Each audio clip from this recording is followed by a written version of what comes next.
Hello, my name is Joe Freeman. You're here today on the Joe Freeman Talk Show. I'm here with my guests, Dr. Jenny Freeman and Sean Caddy. How are you guys doing today? Excellent. Very excellent. good. Glad to be here. Okay. And my friend over here, Sean Caddy, is actually a Jordan expert. He collects shoes as well as I do.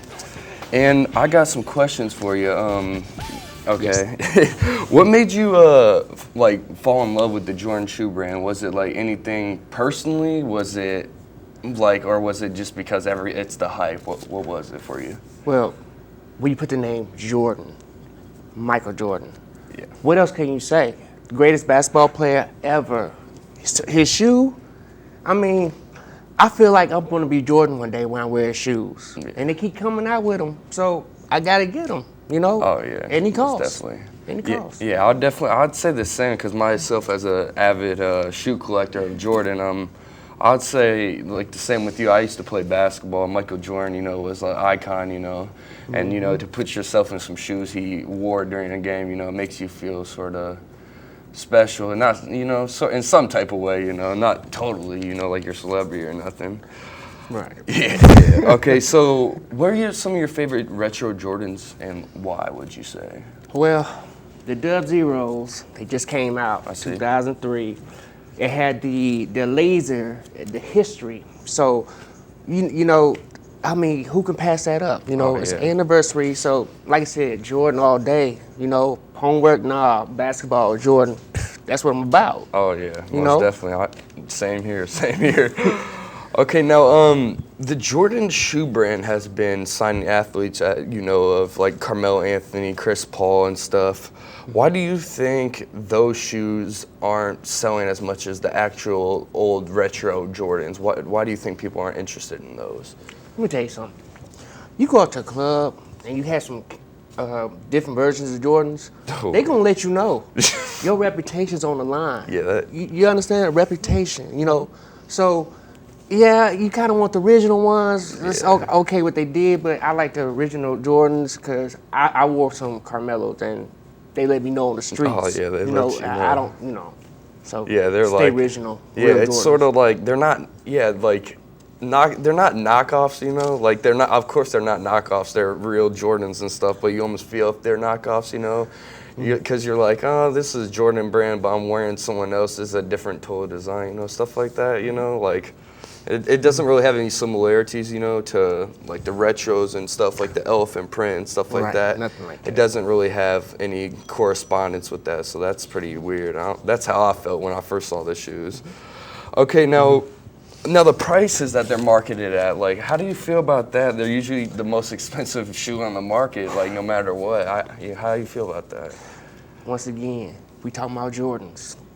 There's no price you can put on Jordans. Yeah, correct. But, cutting into rent sometimes, skip a few bills. But once you get a shoe that's gonna be rare, you got to get them. Oh yeah. The price, it cuts into a lot of my living. You know what I mean? But they Jordans. I got to have Jordans. But the prices, Jordan, he make too much money. He can come down a little bit, but I still pay the price. They go for $400. I pay it.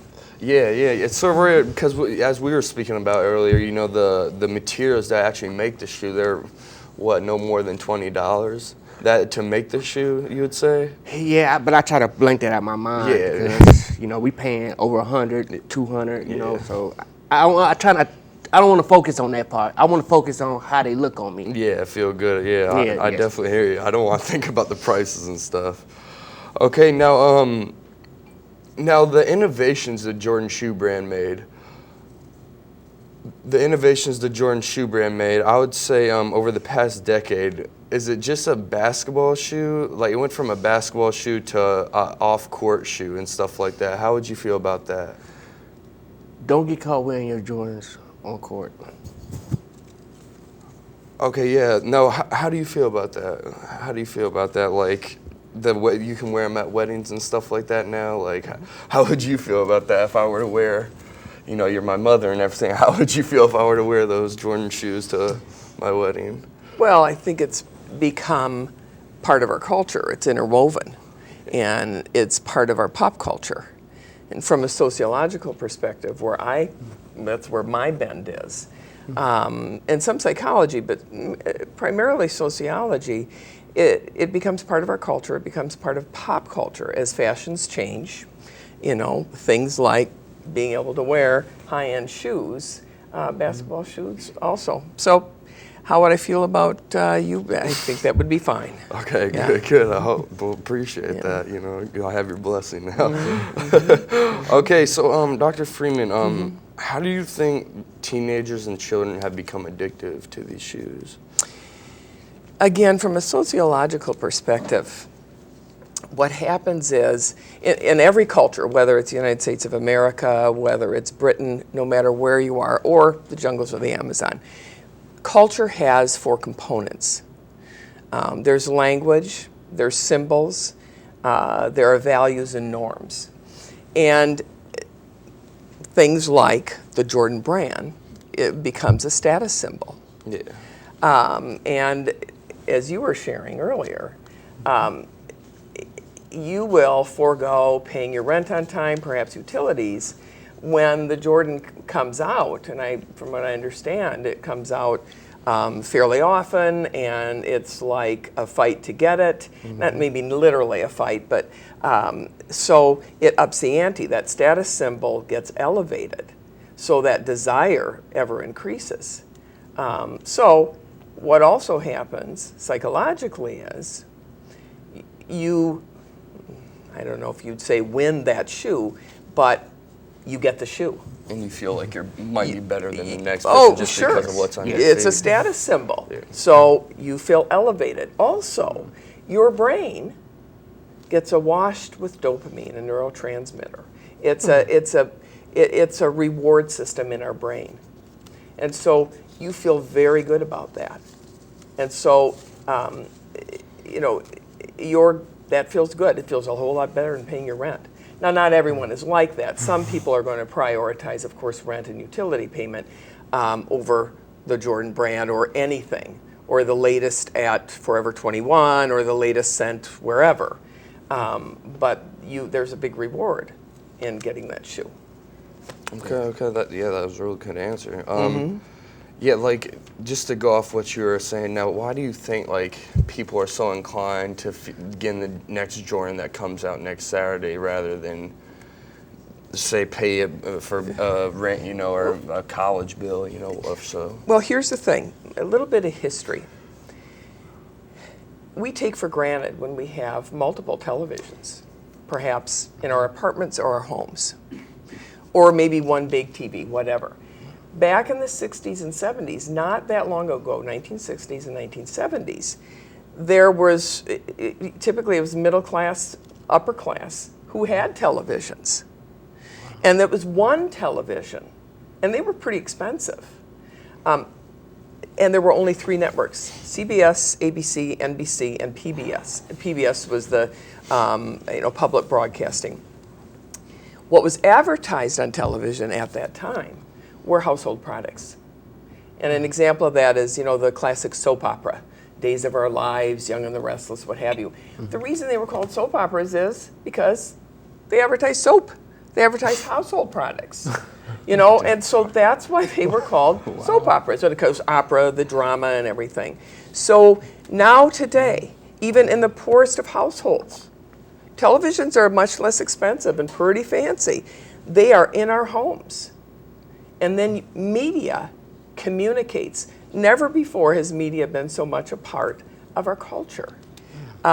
Media communicates more now, what we should have, what we need to have. So we get those images all the time.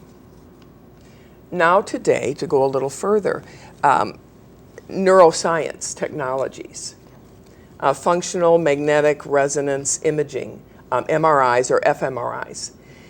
Advertising marketing firms use those technologies to track what the brain is doing when images are shown. Wow. They will, for example, set up, let's say South Park. I don't know how many if you watch South Park. Yes, okay. yes. Pretty big deal, okay? They will have people come into a lab and watch South Park, and they will shoot images within South Park that are just an instant or less than an instant that those people aren't even aware of. And they will find out what the brain loves, what the brain is reacting to for advertisement. So little kids to adults see those images all the time, and the brain lights up and wants that reward. So that's why they seek it. Correct. Yeah, and I want to touch on that. Yeah, like the importance of the media and the Jordan Shoe Brand Company. You know, you see commercials and all that. Jordan's been on multiple, labels: Wheaties, Gatorade, Nike, Jordan. You know, more than numerous times. And I just feel like his statue, and power also contribute to how many shoes they sell. Because there's other stars such as Charles Barkley that has shoes. Penny Hardaway has shoes. And I just think, like the power that Michael Jordan has is one of the only reasons that his shoes sells so much, like his power and statue and what he did for the game. Sure. Yeah. Okay, now, now as we're talking about, the prices and stuff, they cost $20 for the material and stuff like that. How do you feel Jordan is handling the prices? What would you say? Why do you think he's not lowering the prices? How do you feel about that?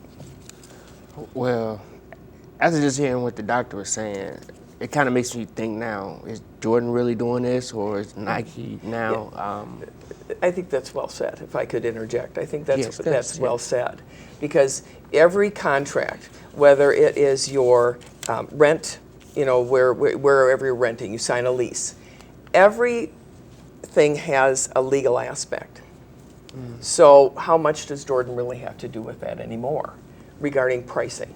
Probably not a whole lot.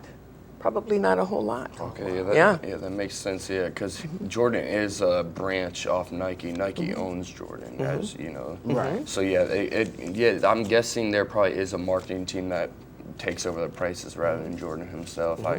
But I feel as Jordan could say something because it is his dunk, that's his signature. If he were to put in a word, I feel like he would have some sway.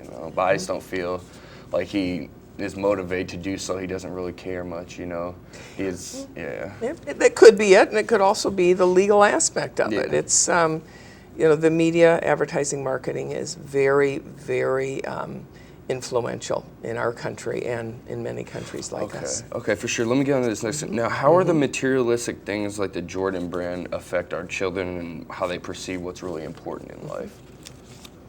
It's all media. It's all advertising and media. Again, there was a time when that information did not come into our households. It's very competitive. The United States is very competitive. So it comes up to parents. And what they allow their children to view. When you look on the internet, for example, let's say you want to get on a site, you want to read something, you will notice that, let's say, for example, J. Crew. If you go to J. Crew sites, you're going to see J. Crew advertised. So it's coming from everywhere. So that's why kids and parents are highly influenced. Okay, that's good to hear. Now, as you see their shoes around here, I want to tell you a little bit about the history of them. Right here is the Air Jordan Retro 3. I want to tell you a little bit about the history of it. The most distinct aspect of the Jordan 3 was the upgraded materials, specifically the elephant print, as you see on the toe cap and on the back heel. I don't know if you can see it that well, but yes, it is quite neat, I would say. Very neat, actually. And it was designed by Tinker Hankfield. And Jordan actually teamed up with Spike Lee to make this shoe as well. So this is one of my favorite out of the brand, out of the collection. Over here, we have the Jordan 6, which he wore during the seasons of 1992. He wore these in the Olympics when they won the gold medal. So these are a very iconic shoe for Jordan and his fans. And the other one we have in the Retro 11 over here, the Columbia, as they say, in the Legend Blue, is probably one of the most famous out of the Retro brand.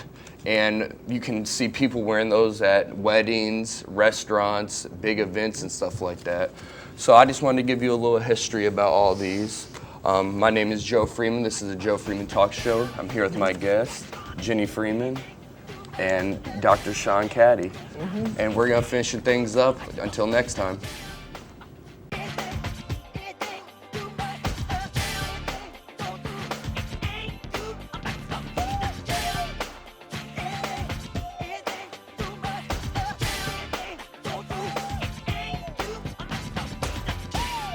It ain't too hard for me to jam.